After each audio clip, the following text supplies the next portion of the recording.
ಹೊಲ ಮನೆ ಹೋದ್ರೆ ತಿಂತೀರ, ಜೈಲಿಗೆ ಹೋದ್ರೆ ತಿಂತೀರ. ದನ ಬಿಡ್ದಂಗ್ ಬಿಡ್ತಾ ಇದ್ದಲ್ಲ ನಿನ್ನೆ ಕಣೆ ಕಳ್ಮುಂಡೆ ಧೈರ್ಯದಲ್ಲಿ ಅವಳ ಎಷ್ಟು ದಿನ ಈ ರೀತಿ ಮೋಸ ಮಾಡ್ತಾ ಇದ್ದೀವಿ. ನೋಡಿಬೇಡಯ್ಯ, ನಾ ಏನ್ ಮೋಸ ಮಾಡಿಲ್ಲ, ನನ್ ಮಾತ್ ನಂಬು. ದೂಸರ ಮಾತಾಡಿದ್ರೆ ನಾಳೆ ಕತ್ತರಿಸಾಕ್ಬಿಡ್ತೀನಿ.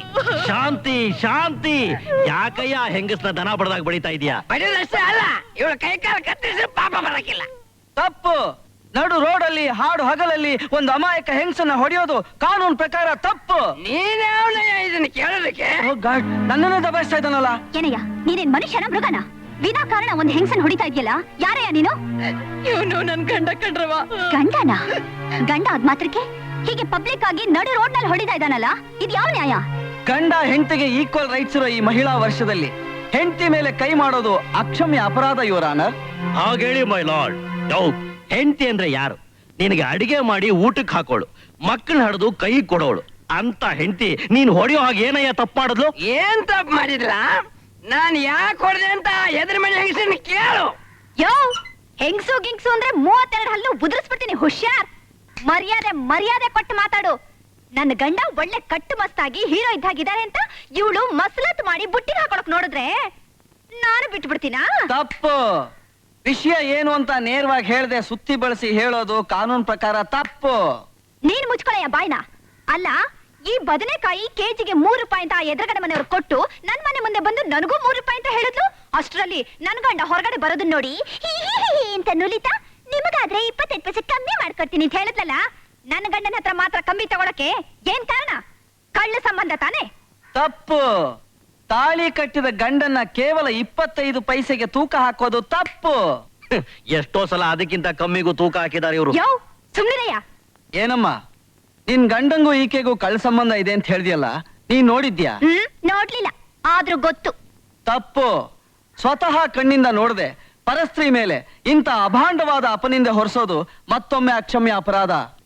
ನೀನ್ ಯಾಕಮ್ಮ ಎಲ್ರಿಗೂ 3 ರೂಪಾಯಿ ಕೊಟ್ಟು ಏಕೆ ಗಂಡನಿಗೆ ಮಾತ್ರ 25 ಪೈಸೆ ಕಮ್ಮಿ ಹೇಳ್ದೆ? ಕೇಳಿ, ನಿಜಾಂಶ ಹೊರಗೆ ಬರುತ್ತೆ.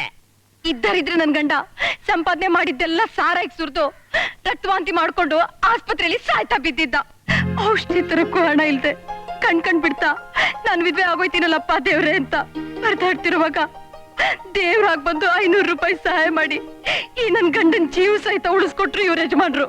ನನ್ ಒಡ ಹುಟ್ಟಿದ ಅಣ್ಣನ್ಗಿಂತ ಹೆಚ್ಚಾಗಿ ನನ್ ಮಾಂಗಲ್ಯ ಕಾಪಾಡಿ ದೇವ್ರ ಕಂಡ್ರವ ಅಯ್ಯಪ್ಪ. ರೆಡ್ ಹ್ಯಾಂಡ್ ಆಗಿ ಸಿಕ್ಕಾಕೊಂಡ್ಬಿಟ್ಲಲ್ಲ, ಗುಟ್ಟು ರಟ್ಟಾಯ್ತು ಅಂತ ಕಣ್ಣೀರಿನ ಕೋಡಿ ಹರಿಸ್ತಾ ಇದ್ದಾಳೆ. ತಪ್ಪು ತಪ್ಪು. ಈ ಕೇಸು ಸಿವಿಲ್ ಕೋರ್ಟ್ ಇಂದ ಹೈಕೋರ್ಟ್ ಹೋಗೋ ಪರಿಸ್ಥಿತಿ ಬಂದಿದ್ರು ಇನ್ನು ಪ್ರತಿ ಕಕ್ಷಿದಾರ ಬಂದು ಸಾಕ್ಷಿ ಹೇಳದೆ ಇರೋದು ಕಾನೂನು ಪ್ರಕಾರ ತಪ್ಪು. ಕರೆಕ್ಟ್ ಆಗಿ ಹೇಳಿದ್ರಿ ಮೈ ಲಾರ್ಡ್. ಅಪ್ಪ ಮಧು, ಈ ಕೇಸು ಯದ್ವಾ ತದ್ವಾ ಎಡವಟ್ಟಾಗಿ ಹೋಗ್ತಾ ಇದೆ, ಬೇಗ ಹೊರಗಡೆ ಬರಬಾರ್ದಾ?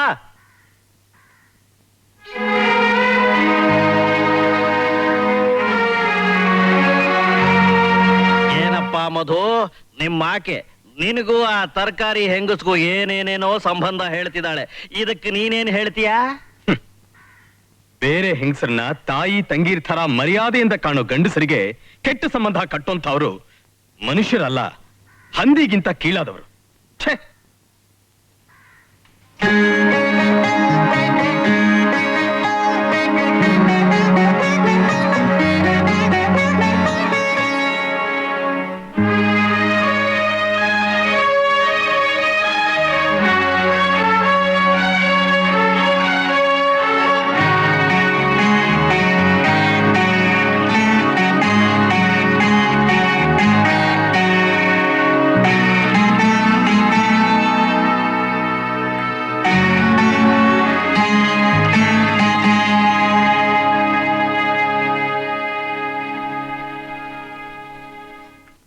ನಿಮ್ಮ ಹೆಸರು? ಶಾರದಾ. ಯಾವಾಗ ಹೇಳ್ಕೊಡ್ತೀರಾ? ಡಿಸೆಂಬರ್ 31ಕ್ಕೆ. ಡಿಸೆಂಬರ್ 31ಕ್ಕ? ಇದಿನ್ನು ಸೆಪ್ಟೆಂಬರ್ ರೀ. ಡಿಸೆಂಬರ್ಗಿನ್ನು 4 ತಿಂಗಳಿದೆ. ನಿಮಗಿಂತ ಮುಂಚೆ ತುಂಬಾ ಜನ ಆರ್ಡರ್ ಕೊಟ್ಟಿದ್ದಾರೆ ಮೇಡಮ್. ನನ್ಗೆ ಅರ್ಜೆಂಟ್ ಆಗಿ ಬೇಕಿತ್ತಲ್ಲ. ಸಾರಿ ಮೇಡಮ್, ಸ್ವಲ್ಪ ಡಿಲೇ ಆದ್ರೂ ನಮ್ಮಲ್ಲಿ ಹೊಲಿಸೋ ಬಟ್ಟೆಗಳನ್ನ ಹಾಕೊಳ್ಳೋದು ಕಸ್ಟಮರ್ಸ್ಗೆ ಒಂದು ಪ್ರೆಸ್ಟೀಜ್. ನಿಮ್ ಪ್ರೆಸ್ಟೇಜ್ ನೀವೇ ಇಟ್ಕೊಳ್ಳಿ, ನಾವು ಬೇರೆ ಕಡೆ ಹೊಲ್ಸ್ಕೋತೀವಿ. ನಡೀರೆ ಬರೇ. ಪ್ರಪಂಚದಲ್ಲೆಲ್ಲ ಇವನೊಬ್ಬಂದೇ ಅಂಗಡಿ ಇದೆ ಅಂತ ತಿಳ್ಕೊಂಡಿದ್ದಾನೆ. ಸ್ಟೂಪಿಡ್. ನಮಸ್ಕಾರ ಮೇಡಮ್. ಆ ಬಟ್ಟೆ ನಂಗೆ ಕೊಟ್ರೆ ಸಂಜೆ ಒಳಗೆ ನಾ ಹೊಲ್ಕೊಡ್ತೀನಿ ಮೇಡಮ್. ಯಾವ್ದು ನಿಮ್ ಶಾಪು? ಅದು ಅಲ್ಲಿದೆ.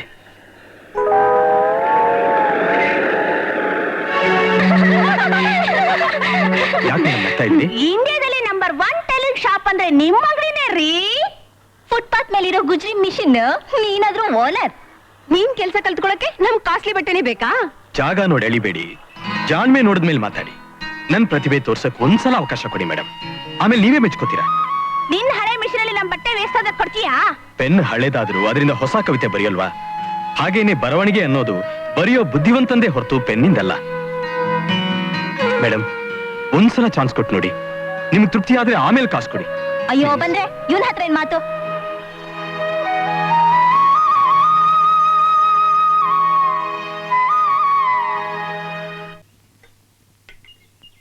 ಎಲ್ರೆ ಶಾರದಾ ಇನ್ನೂ ಬರ್ಲಿಲ್ವಲ್ಲ?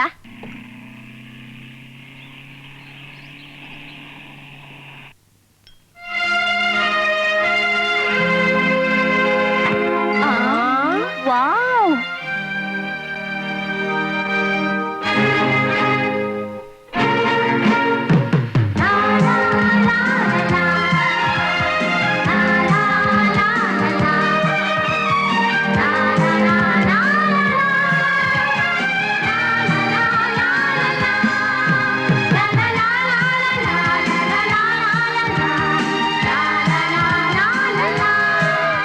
ಶಾರದಾ, ಯಾರೇ ಈ ಡ್ರೆಸ್ ಹೊಲ್ಕೊಟ್ಟಿದ್ದು?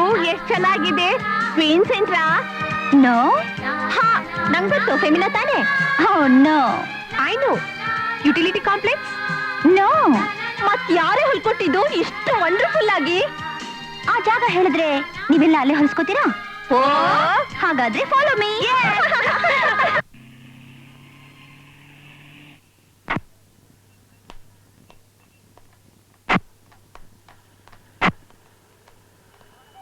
ಏನು ಇಲ್ಲಿಗೆ ಕರ್ಕೊಂಬಂದೆ? ನೀವೆಲ್ಲ ಯಾರು ನೆಗ್ಲೆಕ್ಟ್ ಮಾಡಿದ್ರು ಅವರೇ ಈ ಡ್ರೆಸ್ ಹೊಲ್ದಿದ್ದು. ನಿಜಾನಾ? ನಂಬಕ್ಕೆ ಆಗ್ತಿಲ್ವಲ್ಲೇ. ಒಬ್ಬ ಮನುಷ್ಯನ ಜಾಣ್ಮೆನ ಜಾಗ ನೋಡಿ ಅಳತೆ ಮಾಡಬಾರ್ದು ಅಂತ ಗೊತ್ತಾಯ್ತಾ? ಬನ್ನಿ. ಹಲೋ, ನಮಸ್ಕಾರ ಮೇಡಮ್. ನಮಸ್ಕಾರ. ಈ ಡ್ರೆಸ್ ನೀವೇ ಹೊಲ್ದಿದ್ದು ಅಂತ ನನ್ನ ಫ್ರೆಂಡ್ಸ್ ಹೇಳಿದ್ಮೇಲೆ ತುಂಬಾ ಆಶ್ಚರ್ಯ ಪಡ್ತಿದ್ದಾರೆ. ಈಗ ಇವ್ರಿಗೆಲ್ಲ ನೀವೇ ಹೊಲ್ಕೊಡ್ಬೇಕಂತೆ. ಆರ್ಡರ್ಸ್ ತಗೊಳ್ಳಿ.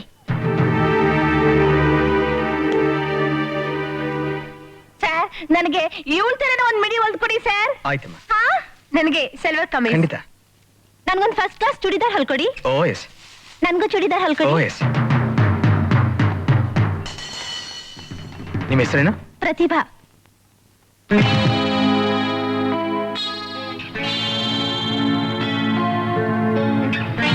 ದಯವಿಟ್ಟು ಕಾಲ್ ತೆಗೀರಿ. ಇನ್ನಾಗ ಅನ್ನ ಕೊಡೋ ದೇವ್ರು. ನಾವು ಬಂದಿರೋದು ಅನ್ನ ಕೊಡೋದಿಕ್ಕೆ. ಈಗ ಈ ಶೂ ಅಲ್ಲಿ ಕೊಡು. ಇದು ಬಟ್ಟೆ ಹೊಲಿಯೋ ಮೆಷಿನ್, ಶೂ ಹೊಲಿಯೋದಲ್ಲ. ಮೆಷಿನ್ ಅಂದ್ಮೇಲೆ ಎಲ್ಲ ಹೊಲಿಬೇಕು. ಹೊಲಿದ್ಮೇಲೆ ಯಾಕೋ ಇಟ್ಟಿದ್ಯಾ? ನೋಡಿ,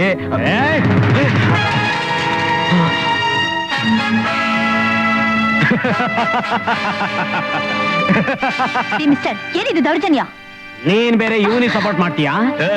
ತೆಗಿಯ ಕೈ. ತೆಗಿಯಲ್ಲ ಅಂದ್ರೆ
ಇದೊಂದ್ಸಲ ಅವಕಾಶ ಕೊಡಿ.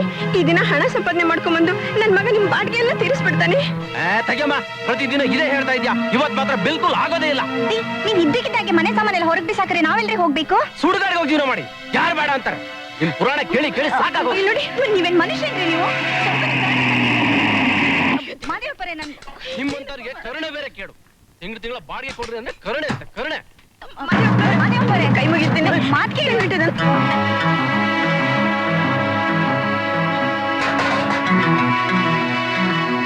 ಏನಿದೆಲ್ಲ?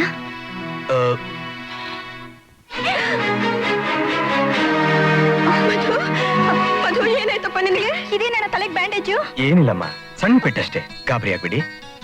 ಯಾಕೆ ಸಾಮಾನೆಲ್ಲ ಆಚೆ ಬಿಸಾಡಿದ್ದಾರೆ? ಯಾಕ 6 ತಿಂಗಳಿಂದ ಮನೆ ಬಾಡಿಗೆ ಕೊಟ್ಟಿಲ್ಲ. ಕೇಳಿದ್ರೆ ದಿನಕ್ಕೊಂದೊಂದು ಸಬೂಬ್ ಹೇಳ್ತಾರೆ, ಅದಕ್ಕೆ. ನೋಡಿದ್ರ, ಇದೇ ನಮ್ಮ ಪರಿಸ್ಥಿತಿ.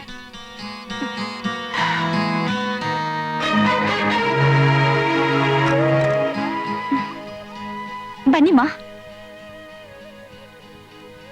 Please come.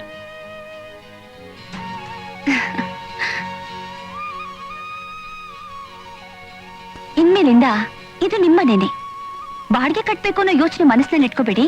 ನೀವೆಲ್ಲ ನೆಮ್ಮದಿಯಾಗಿರ್ಬಹುದು. ನಮ್ಮಿಂದ ನಿಮಗೆ ವೃಥಾ ತೊಂದರೆ. ಇದ್ರಲ್ಲಿ ತೊಂದ್ರೆ ಏನ್ ಬಂತು? Just human consideration. We never forget your help. ಏನ್ ಓದ್ತಿದ್ಯಾ ಶಾಂತಿ? BA final.